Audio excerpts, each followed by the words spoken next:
Do you want to know the secrets of the Filipino tycoons and what money philosophies are bound to bring you prosperity? Today's special guest Wilson Lee Flores will tell us how they have turned their hunger into power. I'm Edric Mendoza, and this is On the Money.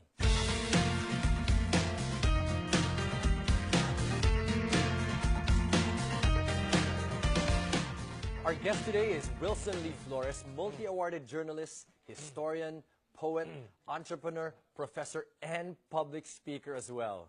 Welcome and hello, Wilson. Yes, Eddie. Thanks for being on the thank show. You, thank you. You know, it's amazing. I think there's nothing you cannot do. No. You seem to be doing everything, huh? Trying to be a jack of all trades. Right. Just kidding. Right. But it seems that one of your main fascinations is looking at the story of tycoons and their practices. Especially self-made entrepreneurs. Especially self-made entrepreneurs. So, since you've been writing about that, you wrote recently about George T. Yes. And you wrote things like he wears 20-year-old suits. Yes. But he owns 4 Rolls-Royce limousines and rides on Lexus. Can you tell me more about the man and what you discovered about him? I discovered something about Mr. George T. and other tycoons like him. Many of the people in the world, we only look at successful and wealthy businessmen. We only are fascinated about their wealth, about their resources, even their lifestyles. But ako, I'm fascinated and I study what makes them tick, what motivates them, what are the driving forces behind their success. And I noticed one thing in common with many tycoons in the world and in the Philippines.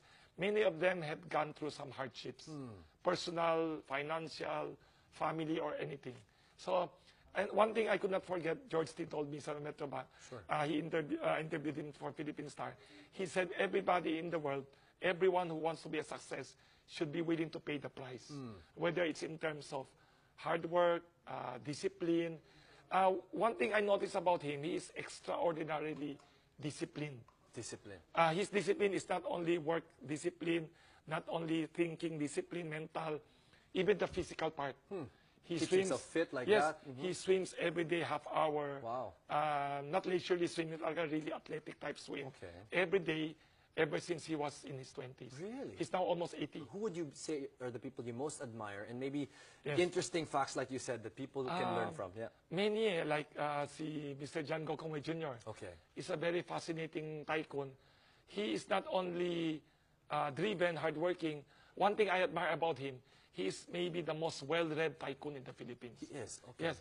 Not only, somebody told me about him being the most well-read. He reads a lot. He reads a lot, books, biographies, newspapers. He reads all magazines. He studies nonstop, even though he was a high school dropout. Interesting. Because he was poor. He became poor. He's self-taught. He's almost like he homeschooled. Yes, like homeschooled. He kind of taught himself. Very interesting. I think the mother taught him because they could not afford formal schooling. Interesting. And the father died. The businesses were wiped out. Very interesting. And then see And for Mr. Gokongwei, that became a reason for his success. All the information that he's been able to... the information and the drive and the hard work. And one thing pa, like, si Andrew Tan of Mega World is very fascinating. Why? He's one of the younger tycoons in the Philippines. He is well-educated, not from the most famous school in the Philippines, but it's a good, not famous school. He was a yes, he's magna cum laude or cum laude accounting. Wow. And I could not forget what he told me. He used to go to school walking to save on the jeepney fare. Every day? Oh, if he was early now, he would save on the jeepney fare and just walk to school and walk home to save on the fare. Every day, because that adds up. Yes, but when you talk to him, when you meet him, when you shake his hands, akala mo he's a son of a wealthy person. He speaks very well. He's very refined. Very parang well-off kid type guy. One thing good about Andrew Tan, I think, he's a very good financial analyst. He knows how to analyze. I think he's an accountant by background, and he's very daring. Interesting. Very daring. Yes. Yeah. One risk taker like that. Yes. Okay. One entrepreneurial family that is very low-key that I admire very much also, si Andrew and Mercedes Cotianun. The husband and wife, they are very low-key. They're always not in the papers, except their companies are listed, Philinvest and East West Bank. They're very hardworking. They're extremely hardworking. How so? I heard they They hold meetings at 6 a.m. in the morning Wow. with their executives. Even up to now? Yes, huh? and they're in their mid-80s or late 80s. Wow. And they really work very hard and lead disciplined lives. Si Lucio Tan naman is another tycoon like Manny Villar. Manny Villar and Lucio Tan are really school of hard knocks.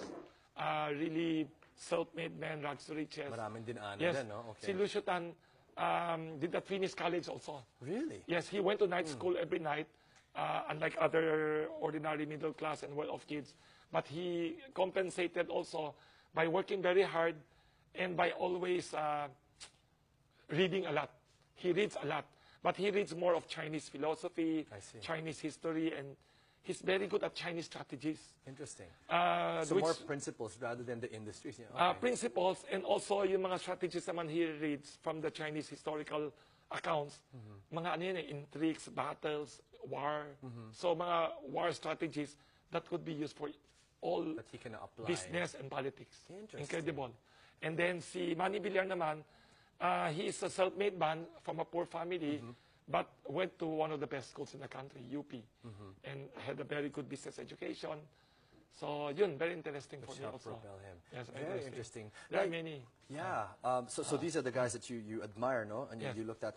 You know how they say that for amongst many of the Chinese tycoons, frugality Yes, you're is right. a very important You're trait. correct. Tell me It's- about that. Frugality, I think, is it's already inculcated Yeah. in the Chinese culture na. Like yun nga, hindi na mag-jeep every Yes, day. yes, Yung yes. examples you gave earlier. Yes, yes. Yeah? And not only that, one of the tycoons that I know, I don't want to mention her name, she said throughout her life she has never bought any expensive designer clothes. Right. And she's one of the wealthiest in the country. Right. One of the self-made people in the Philippines. And then also, hindi naman frugality to the point of depriving yourself and everything, but they lead simple lives. I remember hearing people tell me, before Lucio Tan became Philippine Airlines boss, he never rides business or first class. He always rides economy class. And I heard now, one time he was on a plane flight to somewhere, and his executives were on first class or business class. Right. He was on economy. Really? Yes, and it's true. And I think his thinking behind it is you arrive at the same time. I see. Very interesting. What is one of the most extreme stories that you can remember when it comes to these tycoons and frugality? One story I could not forget, Mr. John Gokongwei told me about frugality. Sabi niya, throughout his life daw, when he was young, he always rented a home for 10 or more than a dozen houses. When he had a family already, he kept on renting daw. Mabuti daw the wife never complained that he was a gypsy daw kasi they were moving from one house. Transcend. Yes, wow. they were moving. What a good And then, wife, huh? Okay, yeah. And I told him why, and he told me, a lot of the businessmen in the Philippines now, when you become wealthy, the first thing they do is build a big house or a nice house. Hindi naman wrong yon. Philosophy niya, ang thinking niya is, inunan niya muna factory niya, businesses niya, they build everything muna, and he did not make the house a priority. He observed that in Japan. Because when he went to Japan now in the 50s and 60s, he could not forget now. In Japan now, the offices and the homes now of the tycoons or the top executives are small and simple. But the factories in Japan, they were massive. I see. So he could not forget that. I see. So when he went back to the Philippines, he said he would prioritize building up his factories. Kasi the factories are the cash cow. They will give you money back. They will give you Your money house back. will not. Not so much. Right. Very interesting. Now, I think the key question would now be, is this trait passed on to the next generation? That's very interesting. Okay. Like in the case of Lance Gokongwei and the brother and the sisters, they have all simple lives. But they enjoy life, siguro, but it's simple. It's not extravagant, no? It's That's not what you're saying. extravagant. Okay. See, George T. of Metrobank, I know the children are not extravagant. SM, I don't think they are extravagant. I heard from someone the kids are very disciplined. Yeah. Okay. But there's a problem, how to pass it on. How To the teach third it. generation, yes, right. second So- or third.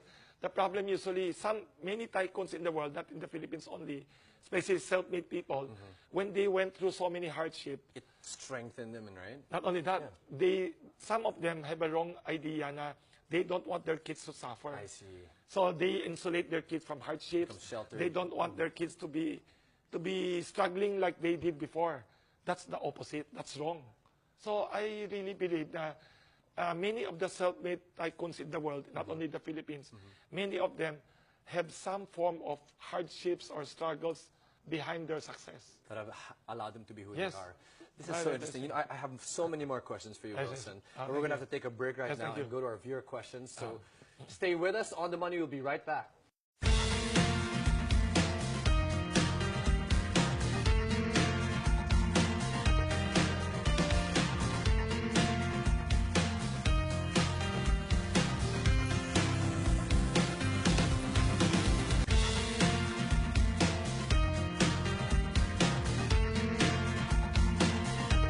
Welcome back to On the Money. Let's check what Salve Duplito has for us in Salve Says.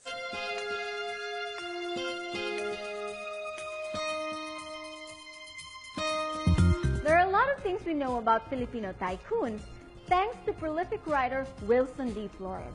But there is very little we know about him. What drives the country's tycoon biographer? Who has picked the brains of the best businessmen in the country, and what money lessons has he learned from them? Di naman ako very successful in that sense. I'm an ordinary businessman pala. But one thing na I learned is that people who have gone through kahit na konting difficulties, whatever, is always actually an advantage. Kasi it makes you stronger, better as a person.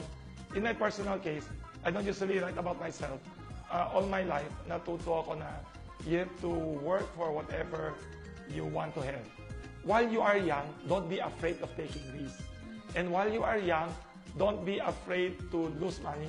So I lost money when I was young. It was not very small amount. But ang good thing about when you are young and you take risks, you can always recover. Not only financially, but emotionally, even physically, you still have all the time in the world. Not only from tycoons, even from medium-sized, very successful entrepreneurs and tycoons, they have all common lessons that I learned. One thing is, it doesn't harm people to save. And then number two is to be efficient. One thing I learned from the tycoons, which I should still be learning to do, they're very efficient with their time management.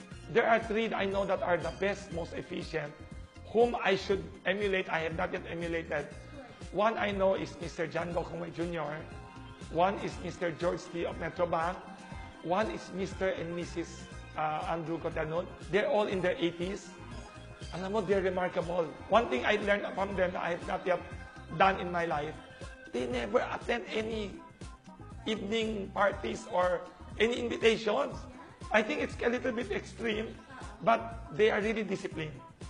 They don't attend any socials, January to December. They just go home after work, be with their family.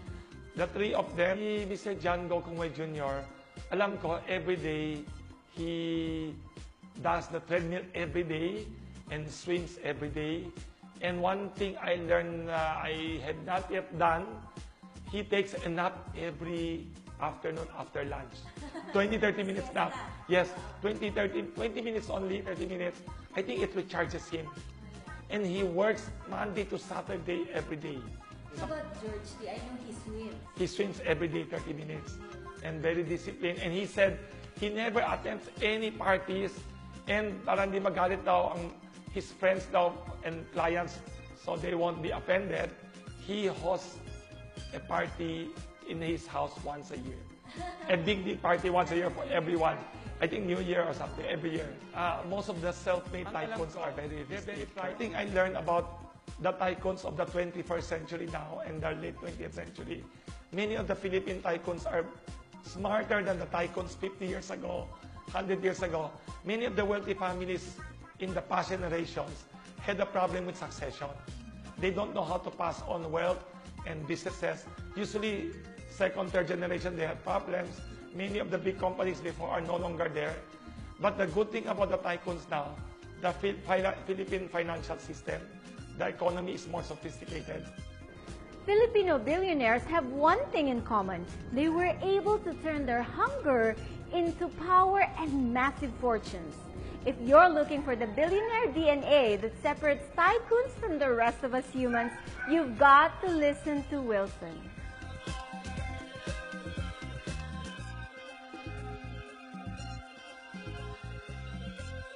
Still with us is Wilson Lee Flores, multi-awarded journalist and historian, poet, entrepreneur, professor, and public speaker. Of course, with us is Melissa Hecole with Your Money Questions. Hi, Mel.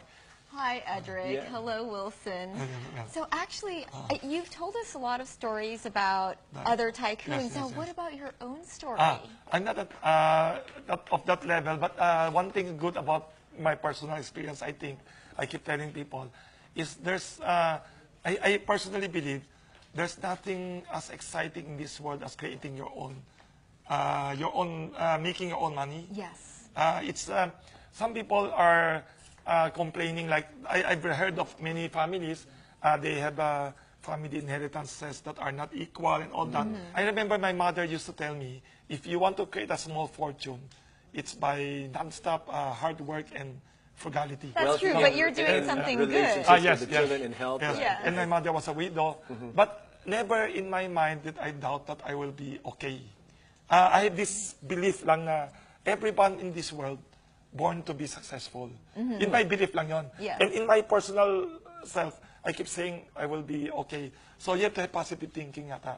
Well, we have some questions from social media. Now, we asked our social media friends and followers which Filipinos they admire the most, and the most common answer we got was Henry C. Yes. Why do you think this is? I think, aside from his authentic success story, rags to riches, very inspiring, one thing good about him also, he's into the businesses that are very popular and famous. Yes. The brand is so popular, SM and BDO and all that. There's a form of efficiency in the SM operations. Yeah, there it's is. not high-end, it's not low-end, it's somewhere in between the quality, but very consistent, clean, Yes. orderly. And one thing I learned about him, he's very, I've interviewed him several times before, he's very down-to-earth and humble.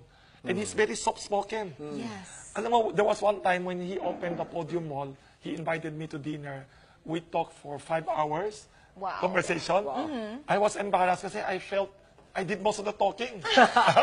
He's just quiet and Yes, yes. listening, soft-spoken. Listening. But I keep asking him, and he Yeah. would give a few answers. But he's very wise and very down-to-earth and soft-spoken. But one thing I could not forget, he told me, when you look at him now, the way he talks, the way he is, he seems to be very quiet and very, but he told me deep inside him now, he's very driven. He's very competitive. So he's just low-key. Yes, but he's very competitive. He wants to be number one in anything that he does. He told me. And when he told me that, he was not number one yet in banking. And he's already number one in malls and shopping malls. And he's now even number one in movie houses. And very interesting guy.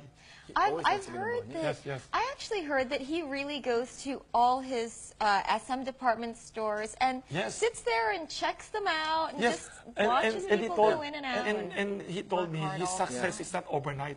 Yes. It took him more than half a century to build it up. So many of the successes in the world, whether you're an athlete, painter, musician, Really takes time. you have to take a lot of years and years to perfect it and be, Okay. no get rich quick phenomenon. That's true. I think that's very I agree. difficult. Yeah, Now we have Character another building. question Yes. from Norman, who says, who do you think will be among the second generation of Yes. tycoons? Good question. I could not forget Mr. Gokongwei always telling me, Chan Gokongwei telling me, when he was young now in the 50s, he was from the province of Cebu, he was a self-made entrepreneur, not rich. People were asking that question. Already? Who are going to be the next Next generation generation. tycoons? Yes. And the names they keep naming in the 50s were the sons and daughters of the famous tycoons of the 50s. Really? Not them.